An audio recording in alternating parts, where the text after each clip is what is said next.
C'est Ressus Radio, spécial Catch-moi si tu peux, avec Rubenito. Bonsoir et bienvenue pour ce nouveau numéro de Catch-moi si tu peux, le numéro 15. Un Catch-moi si tu peux assez spécial où nous reviendrons sur ce qui s'est passé dans les deux premiers shows de l'After Draft, le Raw du lendemain de Battleground et le SmackDown du lendemain de Raw du lendemain de Battleground. Ça vous va comme ça, c'est bien? Pour m'accompagner ce soir, il a lâché son smartphone et il est plus à la chasse des Pokémon. Il est donc parmi nous, c'est Vincent. Bonsoir Vincent. Bonsoir Rubenito. Mais dépêche-toi, hein. Je dois aller dans le parc d'à côté attraper des Pokémon. Il paraît. Et le deuxième, c'est sa première apparition ce soir parmi nous. Il officie en général sur Vox Catch. Et donc, on est très heureux de l'accueillir pour une première. C'est Ludo. Bonsoir Ludo. Ouais, bonsoir tout le monde. C'est super heureux pour moi aussi d'être là. Carrément super heureux. On a de la chance. Carrément. Non, il est trop tard pour moi pour trouver des autres superlatifs.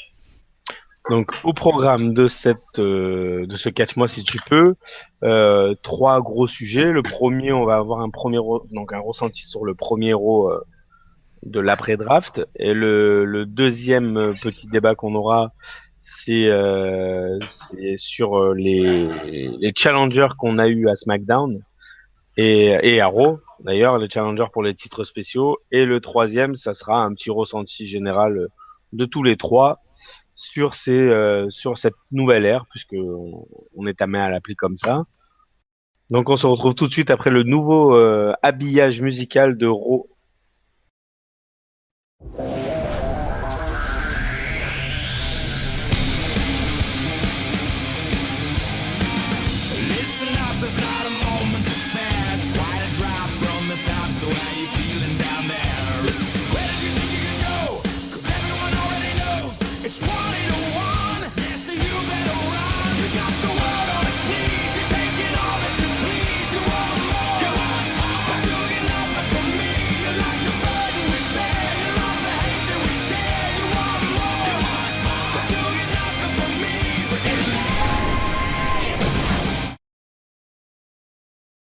Nous voici de retour après donc cet habillage musical de Raw.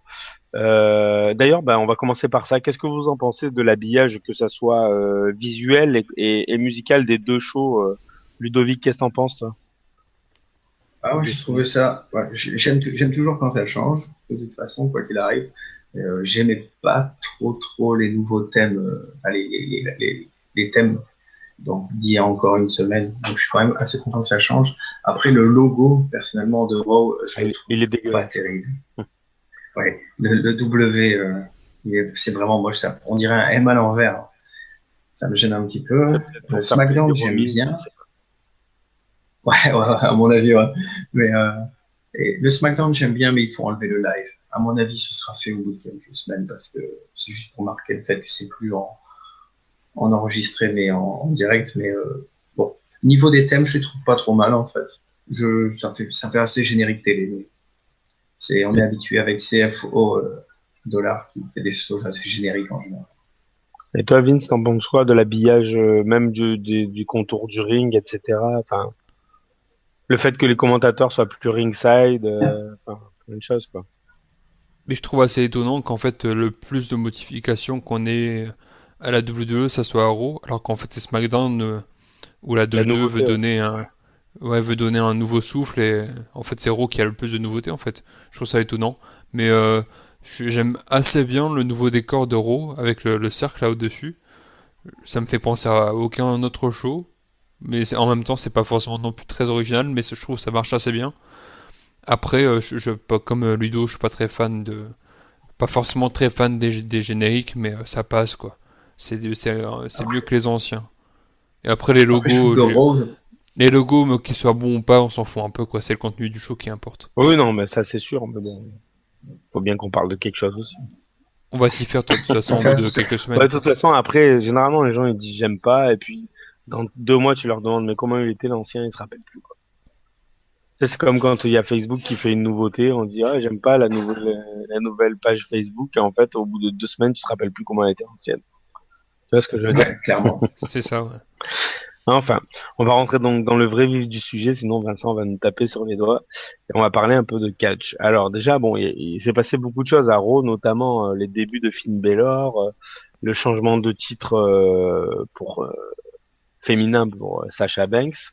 Enfin, en fait, il y a eu plein de choses à Raw. T'avais presque l'impression que c'était un Raw spécial, mais t'avais presque l'impression que c'était du même acabit qu'un Raw genre le millième ou enfin tu vois un truc comme ça. Je sais pas ce que vous en avez pensé, mais il y avait une attente autour de ce show qui était plus grande même que Battleground en fait. Non, Ludo? Et moi, ça m'a rappelé, par exemple, ça m'a rappelé un peu Raw aux alentours de 2002, personnellement, quand il y a eu vraiment la séparation des ceintures. J'ai vraiment eu un retour un peu de cette période-là, mais disons que ce qui était vraiment intéressant, c'était vraiment vouloir montrer qu'il y avait une séparation entre les deux, les deux shows. Et à ce titre, je trouve que c'est Raw qui s'en tire le mieux, parce que justement, ils ont fait ça en premier. Et ça fausse un petit peu tout du côté de SmackDown, et c'est pour ça qu'à mon avis, le SmackDown apparaît un peu moins bon. Mais et moi, personnellement, j'ai trouvé qu'au niveau catch même, c'était un show vraiment excellent, et comme tu dis, qui rappelle un peu les Raw spéciales comme on a vu ces dernières années. Et toi Vince, c'est quoi ton ressenti sur le show en général? Mais pareil, j'ai trouvé très bon. Surtout, j'ai trouvé que tous les matchs avaient un sens et que les segments Ouais. qu'on a eu à Raw n'étaient pas des segments comme à SmackDown pour un peu enfin, compléter Pour les ordres montrer de tout le monde. diffusion, quoi. Ouais. Ouais, voilà, pour montrer que tout le monde était là. Par exemple, le segment avec le New Day qui se fait attaquer par le club, je trouvais que ça avait un sens. Et tous les matchs, enfin, c'est des matchs importants dans les rivalités qu'on va avoir pour SummerSlam en fait. Et c'est ça que j'ai vraiment bien aimé. Oui, c'est sûr que ça annonce quand même la couleur. Après, bon, ils ont pas énormément de temps pour booker un SummerSlam à deux shows enfin, ça fait beaucoup de choses, hein. La draft, une nouvelle ceinture, de nouvelles rivalités, t'as 6 nouvelles personnes avec les drafts de NXT. Enfin, ça fait beaucoup de choses à faire en peu de temps, donc ils sont bien obligés d'envoyer du pâté tout de suite. Oui, Donc, c'est clair qu'on n'a pas eu un focus sur les titres secondaires. Rusev était dans le premier Fatal 4-Way pour le titre, enfin pour la qualification pour le titre universal. Euh, The Miz a fait son Miss TV et Randy Orton à SmackDown, donc, mais c'était les premiers shows après le draft. Fallait mettre l'accent sur les titres majeurs, pas sur les titres secondaires. D'ailleurs, les titres par équipe, Stephanie McMahon en a même pas parlé dans son speech d'ouverture, quoi. ouais, c'est vrai. Et du coup, vous avez préféré quel format de façon de déterminer un challenger? Vous avez préféré le Six Pack Challenge précédé d'une bataille royale ou les deux Fatal Four Way avec la finale 1 contre 1? Ludo, t'as préféré quoi toi comme format Euh, de qualification? ouais, c'est difficile parce que disons que ce qu'ils ont fait sur Raw, c'était pas possible à faire à SmackDown, parce que c'est pas assez de temps. Et ce qu'ils ont fait à SmackDown, c'était impossible à faire à Raw parce que justement, ça prenait pas assez de temps. Et puis, ça faisait une restriction au niveau des mecs. Pourquoi 6 au lieu de 8? Moi, personnellement, j'ai préféré Raw parce que c'était quelque chose qui durait justement tout le long du show et c'était une espèce de fil conducteur. Et puis surtout, ça permettait de garder une tension pour le main event parce que entre le nouveau que tout le monde voit contre le mec sur qui tout le monde crache, bon, on avait vraiment envie de voir ça, quoi. Et par contre, au niveau de SmackDown, on se disait, mon Dieu, il y a deux ou trois choix évidents sur les 6 et 4 qui sont vraiment des espèces de wildcards où on se dit, ah ouais, pourquoi pas, et c'est vraiment celui dont on s'attendait le moins. Donc a posteriori, je Ouais, me dis, tu t'attends à SmackDown, j'ai préféré. excuse-moi, à SmackDown, Ouais. t'attendais que le gagnant, en fait, tu pensais que ça allait être celui qui allait être là pour prendre le pin et faire briller les autres, quoi. Ah, vraiment, je pensais que ça allait être AJ Styles. Moi, je me disais, ce sera la rivalité qui va lancer le nouveau SmackDown, quoi, et pas Ziggler dont on n'entendait plus parler depuis des semaines et des mois. Ça m'a vraiment fait bizarre en fait. Et surtout que ce soit lui qui soit au-dessus de Styles en fait à la fin, ça m'a fait vraiment bizarre. Mais disons que j'ai vraiment aimé être surpris par SmackDown, si on peut le prendre comme ça. D'accord. Et toi, Vince, t'as aimé la surprise en fait, les deux résultats sont une surprise finalement. Ouais, Ouais, clairement. les deux les deux résultats sont une surprise, mais comme Ludo, j'ai préféré Raw parce que, enfin, tout simplement, t'as un petit build-up pour le match du main event, alors qu'à SmackDown, t'as la Battle Royale qui désigne un qualifié, mais c'est plus un qualifié par chance. Et pareil, comme Ludo, non, même moi, dans les 6, je me disais, mais merde, qui va gagner? Parce que Styles, il est plutôt, c'est un heel. Rollins aussi, et comme Styles se dirige plus vers un match contre Cena, qui va gagner? Je voyais pas Wyatt avoir encore une rivalité contre Ambrose. Ziggler, il y a 3 mois, il était en kick-off contre Baron Corbin. Baron Corbin, c'est un peu trop tôt. Cruz aussi. Et le 6ème, c'était Je me souviens plus. Cena. Mais Cena, voilà, Cena contre Styles. Donc je voyais pas trop qui pouvait gagner. Alors qu'à Raw, justement, t'avais énormément de choix, quoi. Oui, mais alors c'est Ouais. pareil, dans la finale, t'avais quand même Roman Reigns qui a eu une longue rivalité avec Seth Rollins, et ça serait encore remettre cette rivalité si tu fais gagner Roman Reigns. Donc du coup, si on part de ton postulat, en fait, le main event de Raw était prévisible, enfin le résultat était prévisible, en fait. Non, pas forcément, parce que comme Reigns, on nous l'enfonce dans nos gorges depuis presque 2 ans, ça aurait pas été illogique de voir Reigns gagner en main event d'Euro. Surtout qu'il a perdu, il a pris le pin à Battleground, donc ça aurait peut-être été un moyen de le faire remonter de cette défaite, quoi. Et toi, Ludo, t'en penses quoi? Toi, j'imagine que t'es hyper content que ce soit Finn Balor qui aille direct dans le main event. Ah oui, moi, forcément, je suis assez content de ça. Après, pas forcément que ce soit au détriment de Roman Reigns, parce que je pense de toute façon, quoi qu'il arrive, il reviendra sur le devant de la scène. C'est une question de moi. Je suis de moins en moins Mais sûr, pourquoi pas. je vois pas ça autrement, parce que il faut voir Triple H, par exemple, après le départ de Scott Hall et Kevin Nash avait eu aussi un énorme backlash de la part de Vince McMahon pour certaines choses. Et bon, après, il est 14 fois champion, donc bon, je veux dire, je pense que Roman Reigns, il est là pour plusieurs années, quoi. Finn Balor, il est, je pense, plus vieux que Roman Reigns. On s'en rend pas compte, mais je pense qu'il a 1 an ou 2 ans de plus. Ouais, non, mais ça c'est sûr, mais il a même un background qui est beaucoup plus gros que celui de Roman Reigns. Ah oui, clairement, ouais, ça c'est sûr. Mais ce que je veux dire par là, c'est non, moi je suis content parce que de toute façon c'est inattendu, c'est une nouvelle tête, c'est peut-être aussi une espèce de clin d'œil à la fin de la dictature du bodybuilder. Euh, et c'est un main event qu'on n'a jamais vu. Donc lui contre Seth Rollins, c'est quelque chose qu'on n'a jamais vu et qui fait saliver beaucoup de monde. Et là, on ne nous fait pas attendre. On ne fait pas attendre 6 mois de face-off à se dire est-ce qu'ils vont le faire, est-ce qu'ils vont pas le faire. On l'a tout de suite. Et ça, c'est bien. Et ça veut dire que c'est un match que les gens auront envie de voir. Et c'est plus important. Après, qu'est-ce qui va se passer avec Roman Reigns? Qu'est-ce qu'il va faire après? Qu'est-ce qu'il va faire à Ouais, ça, je voulais en revenir un petit peu là-dessus. Quid maintenant de Roman Reigns? Qui a pour lui à Raw, là aujourd'hui, d'assez crédible, et est-ce qu'ils vont pas nous le mettre dans un sac pour SummerSlam et qui va pas du tout faire SummerSlam? Ça serait quand même incroyable, non? Mais je vois pas quelle rivalité il peut avoir.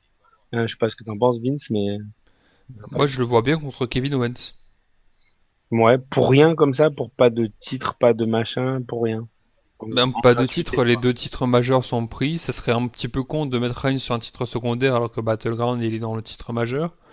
Et à moins qu'il ait un match contre un mec qui revienne, sachant que Lesnar est déjà contre Orton, je vois pas il peut affronter d'assez crédible à SummerSlam, hein. Donc pour moi, ce sera quelqu'un qui est déjà dans le roster. Oui, bien sûr. Pourquoi pas. On parle de titre normal à Raw, c'est ça? Ouais, Non, mais Ouais. moi, franchement, à part Owens, je vois pas qui pourrait affronter Reigns, hein. Moi, J'ai envie de le voir contre Rousseff. Ouais. Moi, j'ai Je envie de m'excuse, voir mais Rousseff pas forcément pour la contre- ceinture. Ah, moi, j'aime bien Rousseff. Ah merde. J'aime C'est donc vraiment toi. bien. Il fait rire et son fil Twitter, il a à mourir de rire en général. Il est aussi drôle que Biggie, je trouve. Mais moi, je le trouve vraiment bon, Rousseff. Par rapport à sa stature, par rapport au personnage qu'il véhicule, je trouve que ça colle. Il est crédible. Je le trouve vraiment crédible. Bon, on va pas faire un 4 mois si tu peux sur Rousseff, mais non, c'est pas le but. Mais je veux dire, moi, j'aimerais bien le voir contre Rousseff parce que c'est 2 mecs où on se dit, c'est des grosses brutes, ils savent rien faire. Tu vois, Moi, les voir ensemble, je me dis ça pourrait. Moi, j'aimerais juste le voir faire un heel turn contre n'importe qui. Pour moi, Ouais, c'est ça vital pour arrivera. lui, mais vraiment, quoi. Ça, ça s'est vu de toute façon, il a travaillé Hill contre Baylor Ouais. et il a vraiment bien travaillé. Je trouve, je suis pas forcément fan Il de a lui parce enfin que son attitude badass que tout le monde attend voilà. depuis qu'il est Mais censé porter la compagnie, quoi. et ça peut pas marcher en étant face, ni en étant twinner. Il doit être 100% Hill, un vrai enfoiré que tout le monde déteste. Et ça marchera. Et puis, je veux dire, le problème de lui, c'est on nous le vend comme un sex symbole, mais bah, désolé, quoi, le type, il porte une veste pour cacher qu'il a du mal à perdre la graisse qu'il a autour du ventre. Il faut qu'il assume ça. Il faut qu'il assume ça. C'est pas le cousin de Rosie pour rien. Mais le gras, c'est la vie. Ouais, non, c'est clair. Non, mais je veux dire, ça reste qu'un détail cosmétique, mais Ah, il y a mais peut-être une autre ouais. image à lui donner. Il y a une autre image à lui donner à Roman Reigns, plutôt que le sex symbole ténébreux qui est badass en même temps. Non, voilà. C'est Lorenzo C'est autre Lamas. chose. Ouais, clairement, ouais. Je Lorenzo Et là, Lamas, et là, c'est Vince est ça. allé sur Google pour chercher une image pour le montage. Ah, mais, et Totalement. en plus, Lorenzo Lamas qui est dans la saison 2 de Lucha Underground. Ça n'a rien à voir, mais bon, Tu vois, tout est connecté au catch, en fait. exactement.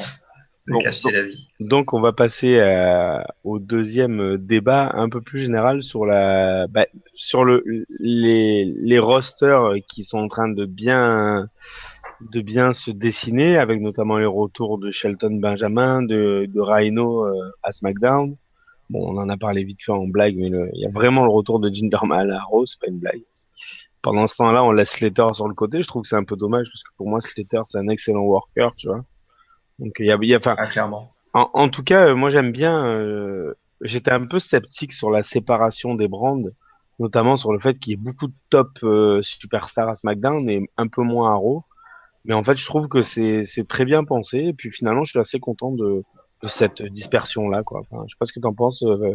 Vince, on va donner la parole à Vince parce que t'as fait un long monologue. Désolé. Moi, je trouve que cette séparation des rosters, ça permet de avoir une meilleure visibilité sur les titres secondaires. Par exemple, le titre féminin à Raw, on a eu un match excellent, du calibre du match qu'on a eu à WrestleMania. C'est peut-être l'un des meilleurs matchs de féminin depuis de nombreuses années, qui m'a vraiment, franchement, vraiment impressionné de la part des deux catcheuses. Pourtant, je suis pas très fan de Charlotte. Je trouve qu'elle en fait un peu trop, mais c'est mon avis. Et je pense aussi que par exemple à SmackDown, l'avènement de American Alpha peut permettre de nouveaux matchs, de nouvelles oppositions par équipe et avoir des mecs qu'on voyait pas forcément euh, avoir du succès quand Raw avait Ouais, tous le les monopole. catcheurs à sa Ouais. disposition. Et parce que Raw, même avec les 3 heures, avec tous les catcheurs qu'on avait, c'était pas possible de mettre l'exposition pour tout le monde. Alors que là, Là, tout le monde a la un chance de mec montrer ce qu'il sait faire. je pense qu'un mec comme Slater va avoir sa chance parce que Daniel Bryan aime beaucoup Slater. Il l'a dit dans plein d'interviews. Et de toute façon, s'il se fait inspirer par Rhino, l'oublier de la semaine dernière au draft, c'est pas pour rien quoi. C'est pas un vrai oubli comme certains dirt sheets veulent le faire Oui, croire, mais qu'ils en aient fait une story, tu veux dire, c'est pas vraiment un oubli, quoi.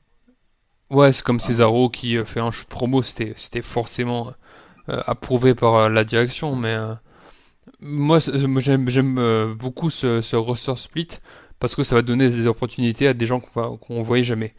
Et je voulais dire aussi que le retour de Shelton Benjamin, Ça te fait je me bander. demandais non, je me demandais à quoi ça servait parce que forcément avec ce split, il y a plein de catcheurs qu'on voit jamais qui peuvent avoir leur chance. Et quand en fait j'ai regardé la Battle Royale, en fait il y avait quasiment que des jobbers quoi. Et je me dis merde, mais en fait heureusement que Benjamin revient parce que je vois pas Ouais, quoi qu'il arrive, il sera l'ascension avoir un crédible push quoi. voilà, il sera crédible à n'importe quel moment. Ouais, Voilà, lui il sera pour crédible tout avoir de une suite alors rivalité qu'un contre mec Miz ou n'importe qui, quoi. ouais, lui il sera crédible tout de suite alors qu'un mec comme Slater va falloir quand même si j'aime beaucoup Slater, va falloir un petit peu de travail. Dans quelques mois peut-être il sera vraiment bon, vraiment vraiment intéressant dans SmackDown. Mais là tout de suite, oui, le retour de Benjamin peut faire beaucoup de bien. Et donc, d'une manière plus générale, toi, Ludo, qu'est-ce que tu penses de la séparation des talents? Le fait, moi, tu vois, ce qui me gênait, c'était que Randy Orton, Ambrose, Cena, Bray Wyatt, AJ Styles soient à SmackDown. Je trouvais que ça dépeuplait quand même vachement Raw, même s'il reste Seth Rollins, Roman Reigns, il restait quand même du monde à Raw, mais j'avais l'impression que, si tu veux, notre envie, notre aspiration, elle aurait été plus d'aller vers SmackDown, alors que finalement, Raw s'en tire très bien, quoi. Ah, de toute façon, moi j'ai vu ça directement. Déjà, je suis content parce que ça repeuple la mid-card, donc, qui est toujours essentiel dans les shows. Donc, c'est-à-dire qu'il y a beaucoup de monde qui va passer de la low-card vers la mid-card. Et au niveau du main event, de toute façon, ça crée des spots. Au lieu d'avoir 5 ou 6 personnes au main event, maintenant on en a le double, quoi qu'il arrive. Oui, donc ouais. il faut créer des gens. Il faut créer des gens pour ces postes, on va dire. Donc ça, de toute façon, il n'y a qu'à voir Finn Balor, par exemple. Et puis, moi, je suis certain que quelqu'un comme Apollo Crews, il a tout ce qu'il faut pour être au main event. Par exemple, on prend SmackDown, par exemple, mais il y a certainement la même chose du côté de Raw, parce que je sais qu'il regarde, par exemple, quelqu'un comme Big Cass, qu'il trouve excellent. Bon, moi, perso, j'aime pas du tout. Mais je suis certain que ce type-là, d'ici 1 an, il est dans le top 5 de Raw. Ce podcast a malheureusement une fin un peu brutale puisqu'on a eu un problème sur l'enregistrement. Le logiciel qu'on utilise n'a pas enregistré la fin du podcast. Bon, c'était pas grand chose, c'était 1 ou 2 minutes. Mais malheureusement, nos propos qui ont été forcément plus intelligents sur la fin du podcast qu'au début ou au milieu n'ont pas été enregistrés. Néanmoins, je me permets de vous inviter, si vous le voulez bien, à vous abonner à la chaîne YouTube de Wrestle's Radio, ou si vous le préférez, de vous abonner au podcast sur iTunes, où vous pouvez recevoir automatiquement toutes les émissions de Wrestle's Radio. On se dit à bientôt pour de nouvelles émissions concernant la WWE ou d'autres promotions.